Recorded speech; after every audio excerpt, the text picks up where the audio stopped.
हिंदी में यूपीएससी की तैयारी से संबंधित प्रोग्राम्स को देखने के लिए सब्सक्राइब करें स्टडी IQ-IAS हिंदी। नमस्कार, बहुत बहुत स्वागत है आप सभी का स्टडी IQ-IAS हिंदी में। मेरा नाम है अतुल जैन। रूस और यूक्रेन का युद्ध जो है उसको चलते हुए बहुत लंबा समय बीत चुका है और अभी भी इस युद्ध की इंटेंसिटी जो है, इस युद्ध की जो सघनता है, डेंसिटी है, वो बढ़ती ही जा रही है।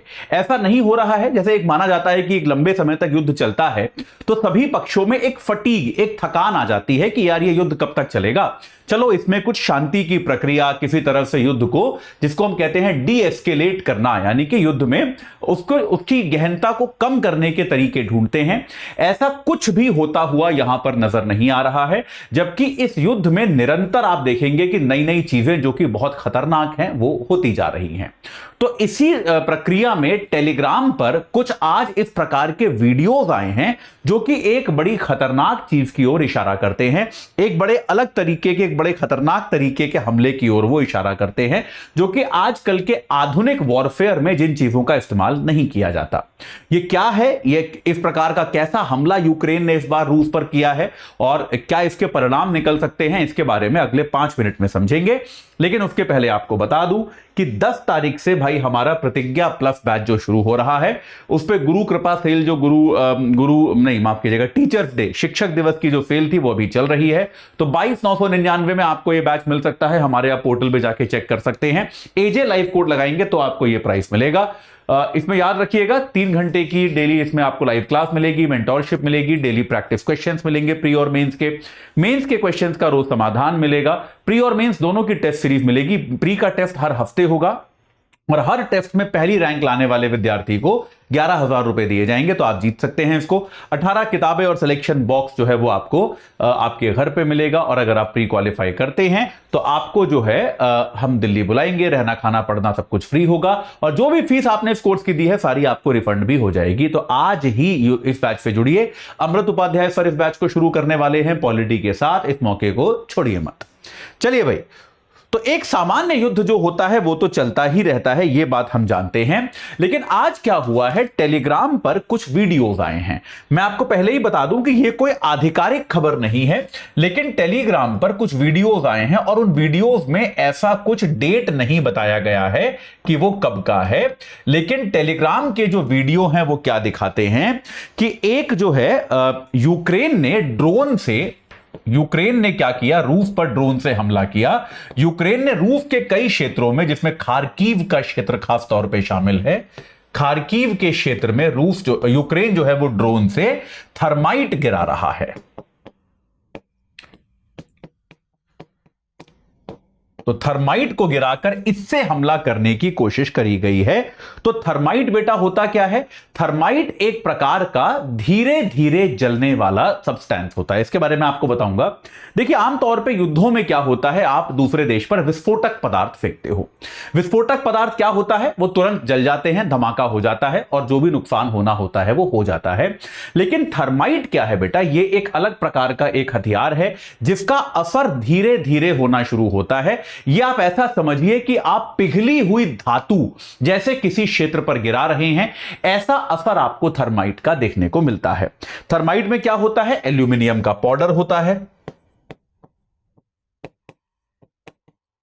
एल्यूमिनियम का पाउडर होता है और साथ के साथ आप जो है इसमें आप आयरन ऑक्साइड, जो कि बेहद ज्यादा गर्म अवस्था में होता है, वो आप एक साथ गिराते हो और उसके कारण जो होता है भीषण आग लग सकती है।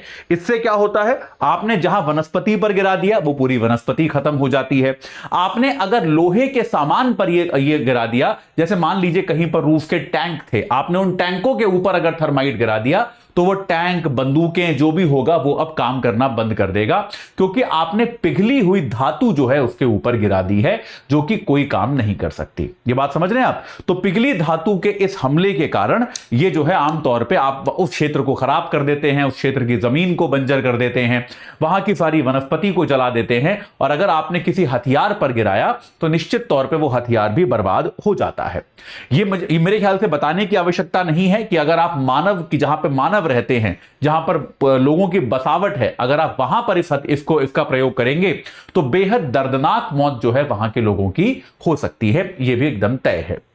ऐसा नहीं है कि यूक्रेन अकेला है जिसने ऐसा किया है। 2023 में क्या हुआ था, एक टैंक युद्ध हुआ था एक जगह पर रूस और यूक्रेन में। तब 2023 में रूस ने भी इसका प्रयोग किया था। भाई रूस ने क्या किया, उस टैंक युद्ध में रूस हार गया। तो एक जगह दोनों देशों के टैंक जो है वो भिड़ रहे थे, जिसमें रूस ये इस टैंक वाले युद्ध को हार गया। तो उसके बाद रूस ने थर्माइट के जरिए यूक्रेन के टैंकों को बर्बाद करने की कोशिश करी थी।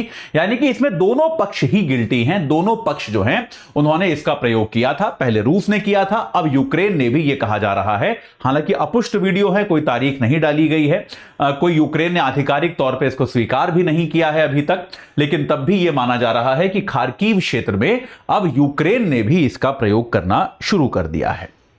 इस प्रकार के हथियार जो होते हैं, जो जलते हैं धीरे धीरे और बेहद ज्यादा ऊष्मा पैदा करते हैं, वर्ल्ड वॉर में, विश्व युद्ध के समय इनका प्रयोग किया गया था और बहुत ही क्रूर हथियार इनको माना जाता है। विश्व युद्ध में इनका प्रयोग किया गया था और उसके बाद जो है 70 के दशक में इनको रोकने के प्रयास शुरू हुए। 70 के दशक में ये भाई प्रयास जारी हुए कि इनको रोका जाए, कि भाई इनको जो है इन पर प्रतिबंध लगाया जाए किसी ना किसी तरीके से। 1972 में यूएन की महासभा ने 1972 में यूएन की महासभा ने एक प्रस्ताव जारी किया जिसमें इन पर प्रतिबंध तो नहीं लगाया, लेकिन इनको खतरनाक हथियार घोषित किया कि ये बेहद खतरनाक हथियार हैं, बहुत चिंताजनक हथियार हैं। एक ऐसा प्रस्ताव यूएन की महासभा ने 1972 में पारित किया और उसके बाद 1980 में एक प्रोटोकॉल पास करी गई यूएन के द्वारा जो इस तरह के हथियारों पर प्रतिबंध लगाती है। 1980 की यूएन की प्रोटोकॉल जो है वो इस तरह के हथियारों पर प्रतिबंध लगाती है कि इस तरह के हथियार जो हैं वो युद्धों में प्रयोग करना भी उचित नहीं है। पहले तो युद्ध ही उचित नहीं है और दूसरी बार अगर आप युद्ध कर भी रहे हैं तो इस तरह के हथियार जो कि बहुत ज्यादा नुकसान पहुंचा सकते हैं उनका प्रयोग यदि ना किया जाए तो ज्यादा बेहतर होगा। यह बात ये प्रोटोकॉल कहती है। तो यार ये युद्ध जो है आप देख सकते हैं कि ये किस तरीके से धीरे धीरे अब ऐसे जोन में जाता जा रहा है जहां पर दोनों पक्ष जो हैं वो, जो युद्ध के अंदर की भी एक नैतिकता होती है कि युद्ध को कैसे लड़ा जाना चाहिए, उस नैतिकता को दोनों पक्ष पूरी तरह से त्याग चुके हैं। और साथ के साथ ये भी दर्शाता है कि अंतरराष्ट्रीय संस्थाएं जो हैं जैसे यूएन वगैरह है वो कितनी निष्प्रभावी हैं इस तरह की चीजों को नियंत्रित करने में, कि भाई वो अगर चाहते भी हैं कि इस तरह की चीजों को हम रोकें तो आमतौर पे वो कर नहीं पाते, उनकी कोई सुनता नहीं है। तो जब समय आ गया है कि अंतरराष्ट्रीय शक्तियां जिस तरह से भी इसमें दखल अंदाजी दे सकती हैं वो करें और इस युद्ध को रोकने के लिए और गंभीर प्रयास करना शुरू करें। ठीक है, चलिए तो अभी के लिए इतना ही। आपको इसमें जो भी कुछ आगे होगा बताऊंगा। जाते जाते आपको फिर बता दूं कि भाई हमारा P2I बैच जो है, प्रतिज्ञा प्लस बैच 10 तारीख से शुरू हो रहा है। अमृत उपाध्याय सर पॉलिटी के साथ उसकी शुरुआत करेंगे। AJ लाइव कोड लगाकर आप उस बैच से तुरंत जुड़ सकते हैं और अपनी तैयारी को सही आकार दे सकते हैं।